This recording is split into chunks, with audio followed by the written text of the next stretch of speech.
प्रभात हो गया है। नागर मणि नंद नंदन नयन निमीलित किए अपनी शैया पर लेटे हुए हैं, मानो सचमुच सो रहे हों। उसी समय कुछ ब्रज ललनाएं मैया के पास आ गई। आई तो थी इन्हीं के पास। मैया से बातचीत करते करते उनकी दृष्टि इन कपट श्यालू के चंद्रानन पर अटक अटक जाती है।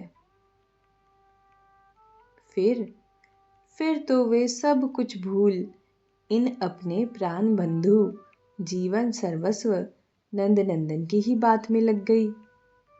मैया से बात बंद हो गई होगी और वे सब आपस में इनकी ही बातें करने लगी।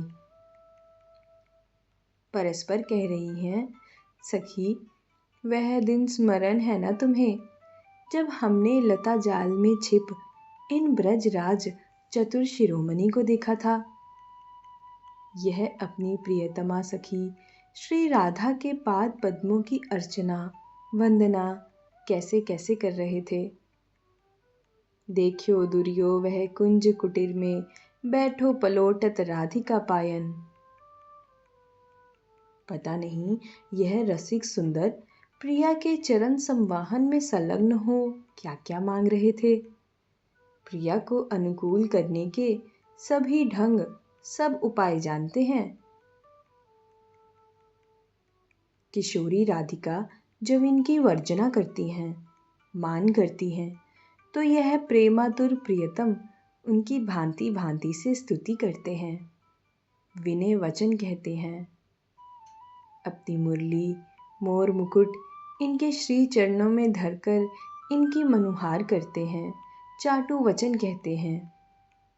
फिर भी वे यदि न माने तो इनके पाद पद्मों में शीश टिका देते हैं। जब इन्होंने देखा कि प्रिया जी अब कुछ मान गई हैं, उनकी दृष्टि में कोमलता और अधरों पर स्मित बिखर गई, मुस्कान आ गई, तो रसिक शेखर श्री कृष्ण ने क्या किया।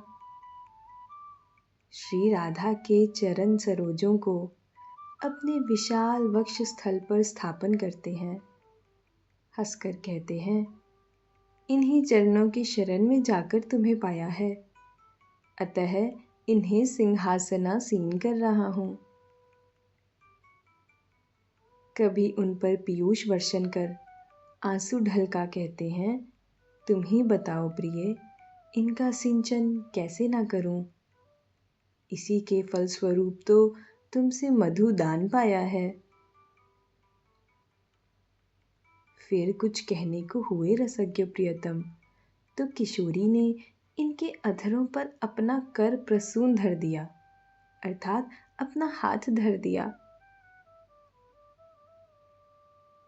उस कर प्रसून से रस संचय कर श्री राधा के कर सरोज को प्रियतम ने अपने वक्ष पर धर लिया और बोले, देख लिया ना तुमने, चरण वंदना का कैसा सुरस पगा फल मिल रहा है मुझे। गोप सुंदरियों की ऐसी ऐसी प्रणय पगी रस वार्ता सुनकर अपने को छिपाने का प्रयास कर रहे हैं नंदनंदन, पर सफल नहीं हुए। ब्रज सुंदरियों की प्रणय पगी रस वार्ता सुन सुनकर पुलकित हो उठे। सर्व समर्थ होने पर भी अरुणाधरों पर मुस्कान छिटक गई और उसे छिपाने में समर्थ ना हो सके। नील कलेवर पर रोमांच प्रत्यक्ष ही दिखने लगा। गोपिकाओं ने प्रियतम की इस प्रणय विवशता को लक्ष्य कर लिया और जान गई सब चालाकी। गोप सुंदरियां कहने लगी, देख तो वीर, इन कपटी की अध खुली कलिका से मृदुल अधर, और यह ले देख सरा इनकी रोमावली कैसे खड़ी है। अवश्य ही इन्होंने सर्वांग सुख समेटा है। यह उसी का उल्लास है जो थामे नहीं थमता। इन कपट श्यालू ने, ये झूठी नींद लेने वाले श्री कृष्ण ने अवश्य ही कुछ देर पूर्व किसी सौभाग्यशालिनी से प्यार दुलार की अनेक बातें, रस विलास भरी बातें, हास परिहास भरी बातें की हैं।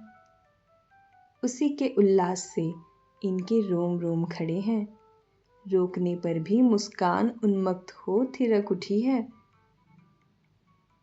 आहा आहा, इसी सुमधुर छवि से हमारे मन प्राण भर जाएं, यह शोभा हमारे रोम रोम में रम जाए, हमारे अंग अंग को अपनी रस धारा में भिगो दे।